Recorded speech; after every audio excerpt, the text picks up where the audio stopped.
Selamat pagi Bapak Ibu Saudara sekalian.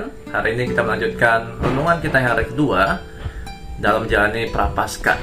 Saudara, hari ini kita merenungkan tentang Matius 4 ayat 1-4 tentang Yesus dicobai di padang gurun, yaitu cobaan yang pertama, yaitu puasa dan roti.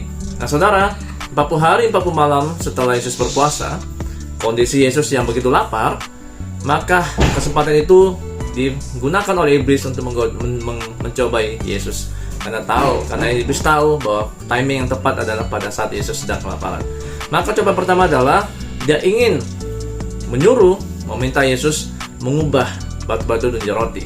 Maka kata-kata persis dari iblis adalah, jika engkau anak Allah, ubahlah batu-batu menjadi roti.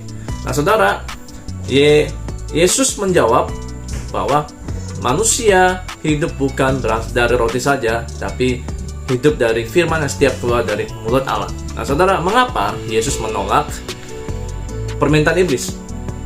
Apakah Yesus berdosa ketika Yesus mengubah batu menjadi roti?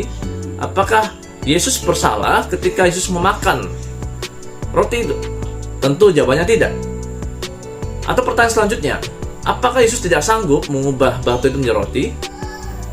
Tentu sekali lagi kita berkata bahwa tidak mungkin Yesus tidak sanggup, karena setelah itu Yesus memberikan 5.000 orang dengan 5 roti saja dan 2 ikan. Artinya Yesus sebagai Tuhan, Yesus sanggup. Nah saudara, alasan yang paling kuat adalah mengapa Yesus menolak, karena Yesus tidak ingin dikuasai oleh keinginan-keinginannya, terutama ketika saat sedang lapar. Yesus ingin berkata bahwa mengubah roti itu tidak menjadi satu-satu cara untuk menekankan identitasnya dan untuk memenuhi kebutuhannya. Yesus bisa memenuhi kebutuhannya, tidak mesti harus mengubah batu menjadi roti. Yesus walaupun tidak mengubah batu menjadi roti, dia tetap adalah anak Allah. Nah saudara, maka saya berkata ada 2 pelajaran penting bagaimana menghadapi cobaan dan ketika berpuasa, dan bahkan ketika mempersiapkan hari Prapaskah ini. Yang pertama adalah bahwa godaan, cobaan selalu datang, dan timingnya biasanya pada saat sedang lemah-lemahnya, dan timingnya iblis sangat tahu kapan akan menggoda kita.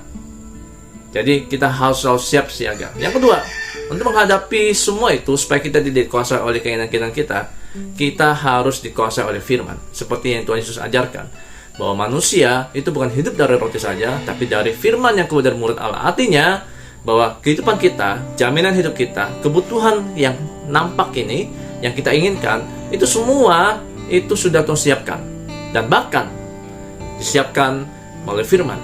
Dan ketika kita bisa menghadapi godaan itu, hanya firman yang bisa memampukan kita untuk menolak keinginan-keinginan kita. Nah, saudara, mari kita menyambut Prapaskah ini. Kita tahu bahwa kita selalu siap dan kita selalu dipantau oleh iblis untuk digodai.